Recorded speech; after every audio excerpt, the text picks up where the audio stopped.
Hello and thanks for joining us for the news at 10 on NTA News 24. We are reaching you live from the nation's capital city, Abuja. I am Dennis Adigunloye. First, the headlines. Zamfara governor praises battle against crime and criminality in the state. Thanks, Mr. President, for successes.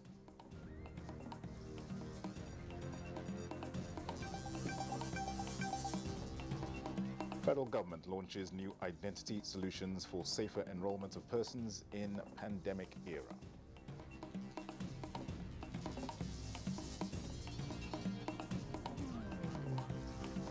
Plus, House of Representatives urges Ministry of Health to step up efforts in stemming tide of cholera in Nigeria.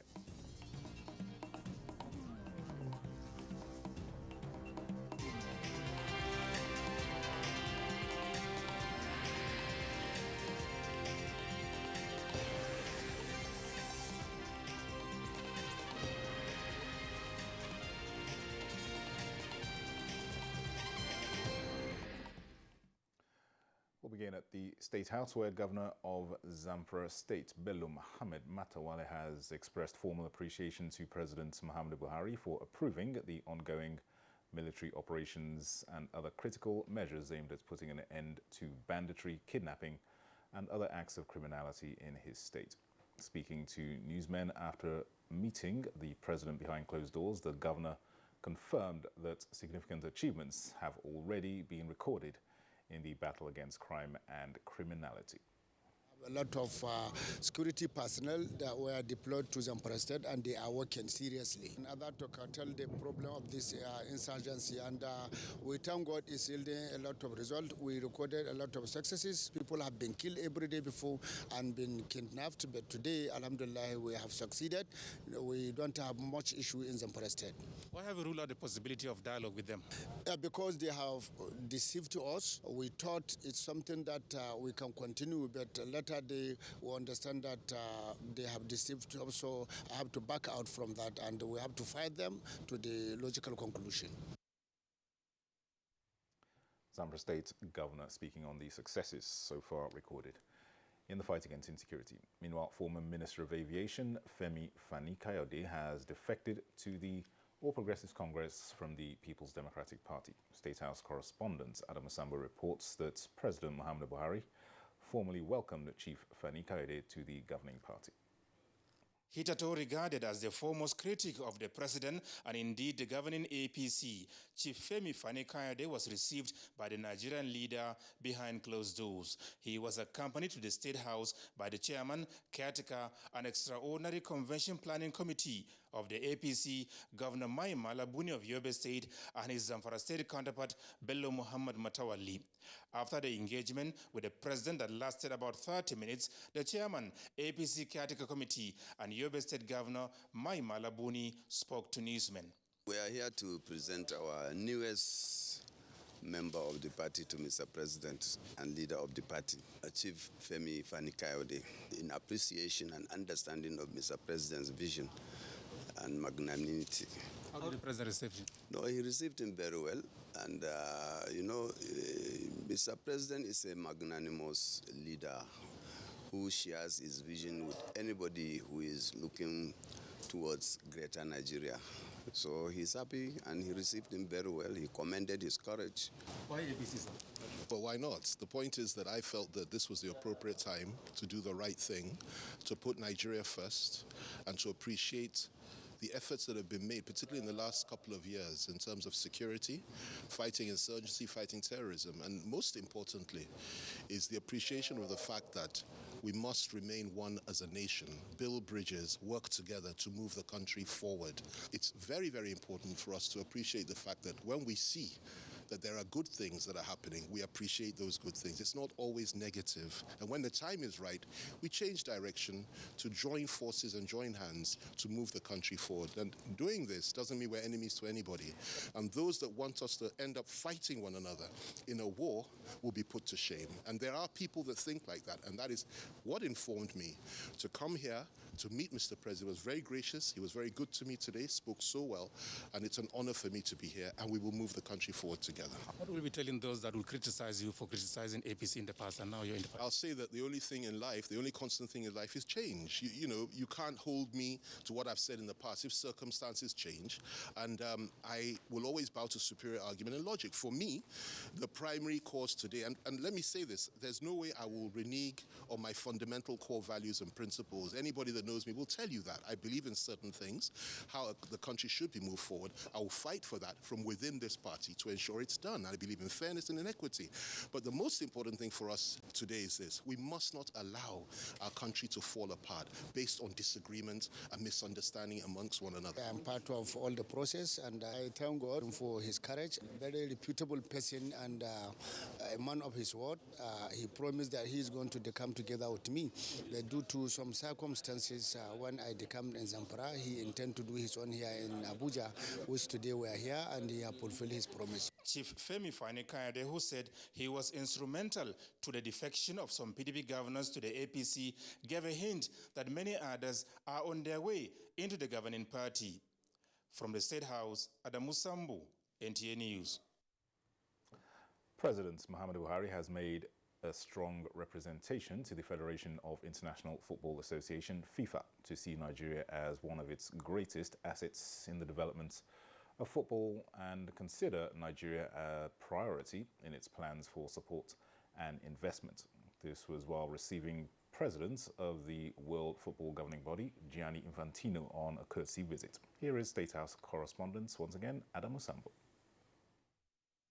Accompanied to the State House by CAF President Patrice Motsepe, President Nigeria Football Federation Amaju Pinnick, and Sports Minister Sunday Dare, the FIFA President Gianni Infantino presented a branded football case, FIFA banner, and jersey number 10 to President Muhammadu Buhari. This is in appreciation of his genuine commitment to the development of sports, especially football in Nigeria.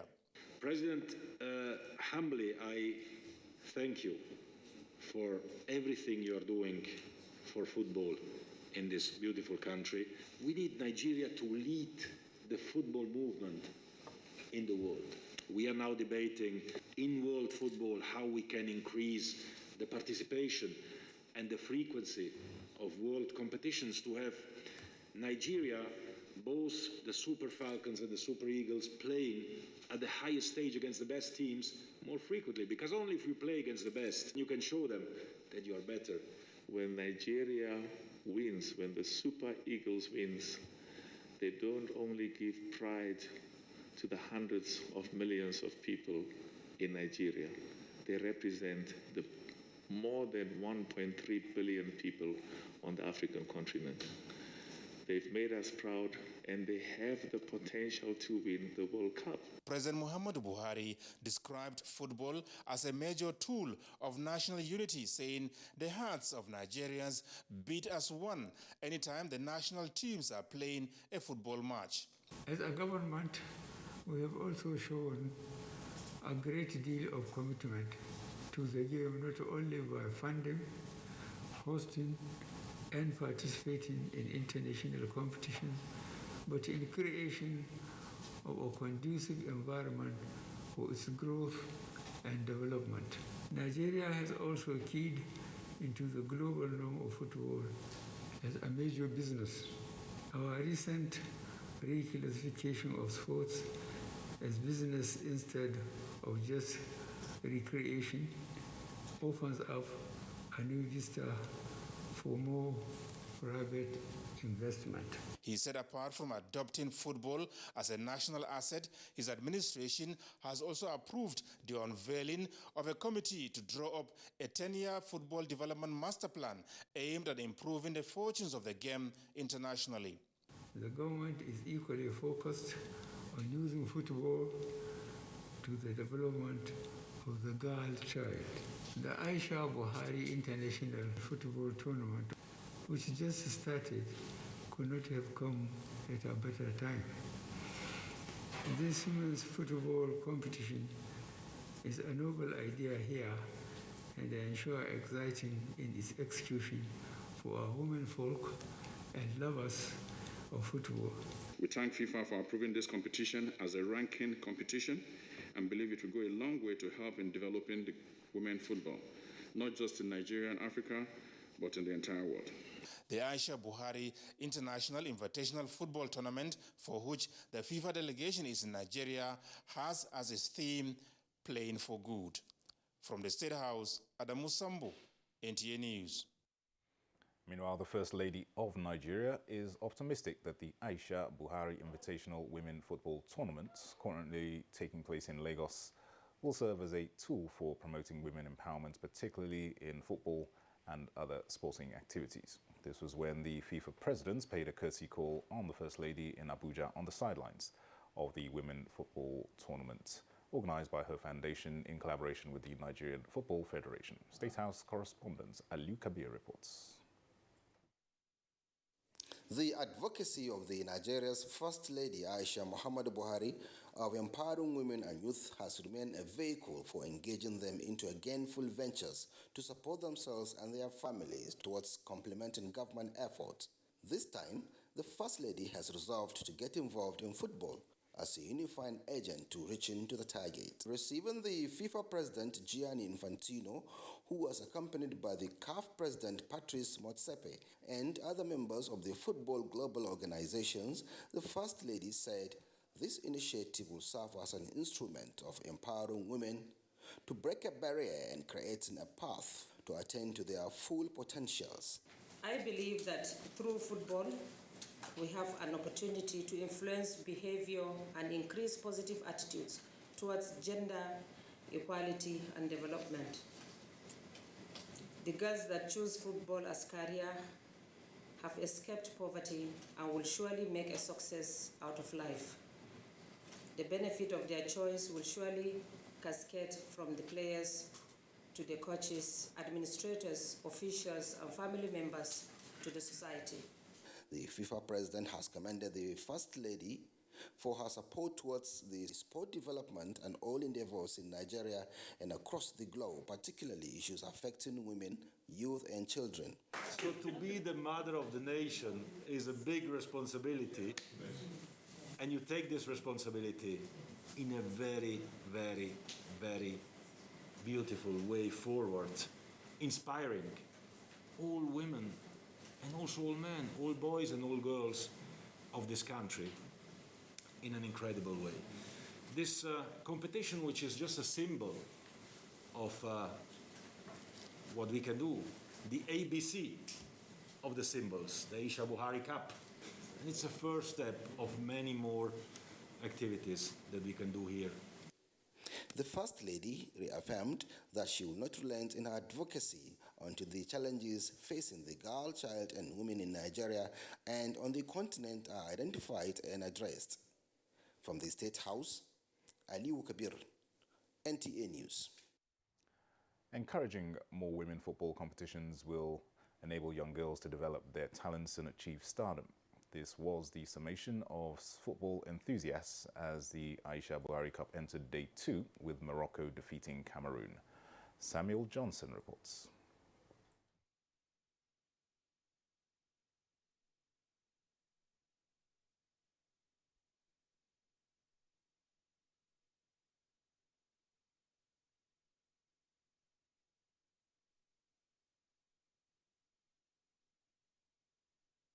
All right, apologies for the loss of audio in that report.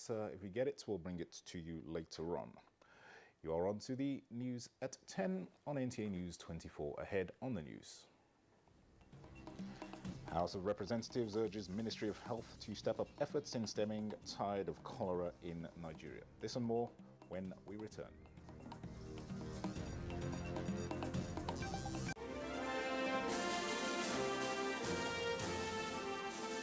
Advertising your goods and services on the right channel gives you an edge over your competitors. NTA News 24 has all the platforms for your target audience. The station is on DSTV channel 419, GoTV channel 46, StarTimes channel 101, and Free TV channel 703. With our digital format and wide range, we can reach your customers in next to no time. We are eager to promote your business, goods, and services. So partner with us for a very rewarding business experience. For more information, please call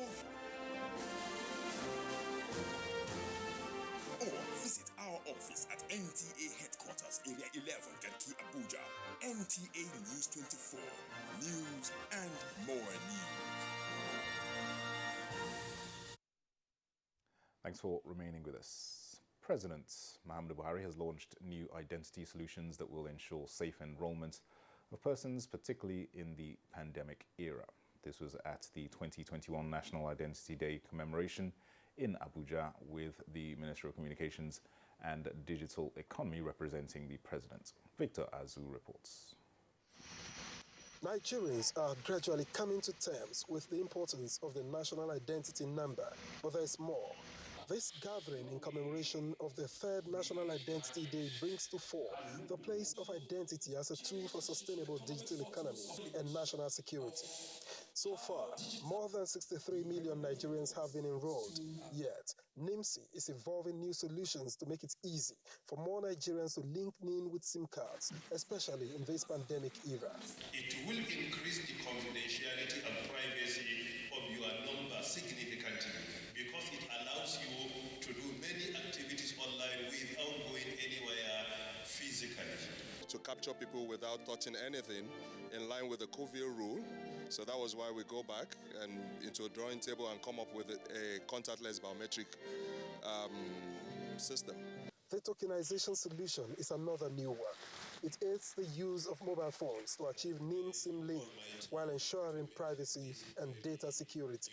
The tokenization solution is in line with the efforts of the federal government to enhance data privacy and data security of citizens and legal residents. All of these explain continued advocacy by the Director General, National Identity Management Commission, for all Nigerians to get enrolled. A nation cannot truly integrate unless it has a unique way of identifying its own people. And identifying the people, he says, must begin with birth registration and extend to issuance of a unique identifier through a national identification system. In Abuja, Victor Azu, NTA News. Meanwhile, the federal government's initial directive to Nigerians to obtain the national identification number and link them with their telephone numbers has been described as a foundation for the success being recorded in the fight against banditry in the Northwest. Dauda Mohammed reports that a security expert and a cross-section of residents of Katsina State made the assertion while speaking on the significance of the ongoing nationwide NIN registration exercise before the recent shutdown of telecommunications services in 13 local government areas of the state. National Identification Number NIN is now a compulsory requirement for all Nigerians and other legal residents. Unique digits for each individual, which is allocated after biodata and biometric capture, is obtained at any National Identification Management Commission registration center. The National Identification Number NIN is compulsory to be linked to the individual's SIM card number as a way of linking phone numbers with identification. Arriving, it contributed immensely. The perpetrators of this crime are supposed to be pushed out by this time around with this NIN registration. Police Public Relations Officer, Katsina State Command, SP Gambo Isa, who declined to comment on the successes of NIN registration in curbing insecurity, however, suggested collaboration between National Identity Management Commission, NIMC, and security agencies as key in overcoming all forms of criminality. Coordinator, Katsina State Office, National Identification Management Commission, also declined to comment, but it was observed that registration was ongoing seamlessly. Some residents of Katsina are, however, of the belief that the national identification number has improved security in the state. It will help, like all these bandits now. To me, I don't know, but to me it will help because it will help to trace them. In regards to the NIN number that it has reduced concerning the bandit or arresting of the bandit or those people kidnappers like that, I've not seen anything. Like all those people living in the rural areas, like villages, those are the areas that are insecure. They have many, so they should try and like open branches there that they can also enroll there. The national identification number should ensure that their biodata is in the hand of the security agents. And the National Communication Commission, NCC, should also ensure that they have every ability or access. They give all the maximum contribution to the national identification number in easy registration of that SIM cards. The national identification number registration is ongoing in all NIMC offices nationwide. In Katsina, Dauda Mohammed, NTA News. I shift focus to the National Assembly now, and given the impressive onslaughts of the Nigerian Army against banditry and other forms of security challenges, the Senate Committee on Army has applauded the successes so far recorded, with assurances of the committee's continuous legislative support. Chairman, Senate Committee on Army Ali Ndume stated this during an oversight visit to the Army headquarters. Dayo Ogunshala reports. This is the first time the Senate Committee on Army is paying an official visit to the Army headquarters since the emergence of Lieutenant General Farouk Yahya as the Chief of Army Staff. The oversight is also meant to appreciate the successes of Army against banditry and other forms of security challenges. The chairman of the committee stressed that it is important to equally acknowledge the sacrifices of gallant officers who had paid supreme price. We want to particularly commend the effort that is visible in your fight against the banditry activities in the Northwest recently, particularly the onslaught of the bandits in Zamfara State. We are here to urge the Army to remain focused and to keep the good work until it is over. For the Chief of Army Staff, the Nigerian Army is exploring every available options to improve on its engagement, much as it recognizes the constitutional role of legislature. We are not there yet, we know, but we are striving to even improve, and this term in part from the encouragement and support, including prayers we got from you, sir, from other. A delegation from India had also visited the Chief of Army Staff with readiness to strengthen defense ties with the Nigerian Army in furtherance of the existing cordial relationship between India and Nigeria. In Abuja, Dayo Ogunshola, NTA News. Meanwhile, the House of Representatives is urging the Federal Ministry of Health and related agencies to step up efforts to arrest the spread of cholera in Jigawa State and other parts of the country. National Assembly correspondent Lami Ali reports that the House, during plenary on Thursday, expressed worry over the death toll recorded since the outbreak of the disease. Representative Abubakar Maki raised the issue in a motion noting the devastation of the disease since its outbreak in Jigawa State.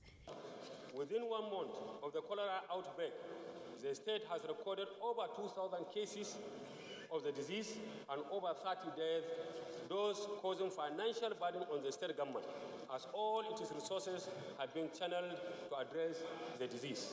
The House called for coordinated response to the outbreak in all affected states of the country.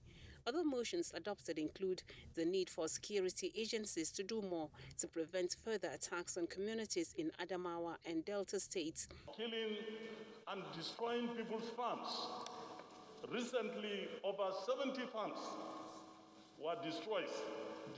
The crops cut down totally. At the moment, people of the affected communities can no longer go to farm as usual and have to pay vigilante groups to escort them to farms on specific announced dates.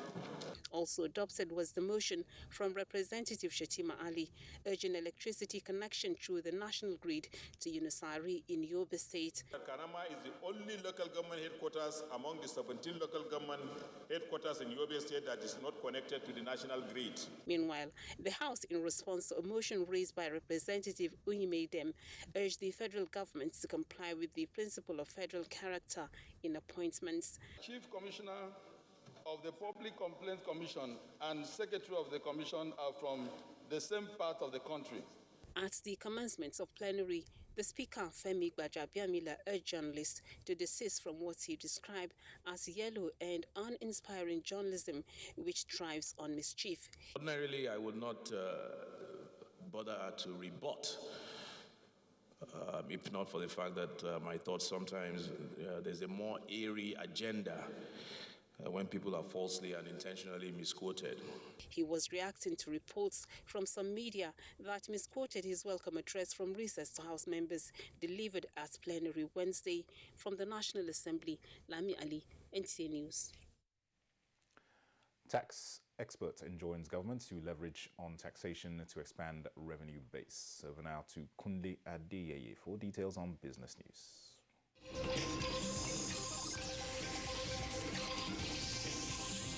Taxation is an important fiscal policy instrument at government's disposal that can be deployed to achieve mega fund generation to promote economic growth.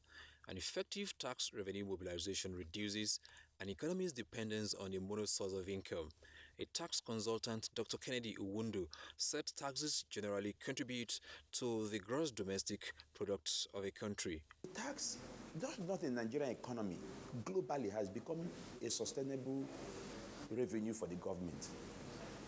Other revenues may not be sustainable. The time I traveled to Dubai, they were not collecting that, but recently they are not collecting that, knowing that the tax revenue is a sustainable source of revenue. UK today is running solely on taxation. So Nigerian government has realized that taxation is a sustainable source of revenue, and that's why you see tax becoming the talk of the day. He also emphasized that tax policy plays the important role of maintaining an economy at a high employment level. And to the details of Thursday's tradings on the floor of the exchange.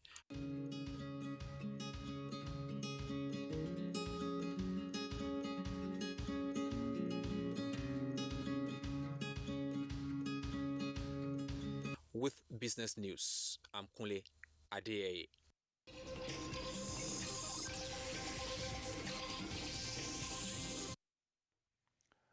President Nicolas Maduro of Venezuela has reiterated the importance of the OPEC non-OPEC cooperation in pursuing policies for restoring market stability. He stated this at a meeting with OPEC Secretary General Sanusi Marquindo in Miraflores Palace in Caracas. President Maduro praised the strength of the OPEC non-OPEC partnership in addressing oil market challenges and conveyed reassurances to Marquindo of the utmost support of Venezuela to OPEC and the historic declaration of cooperation. You're still on to the news at 10 on NTA News 24. More reports after this second time out. Please don't go away.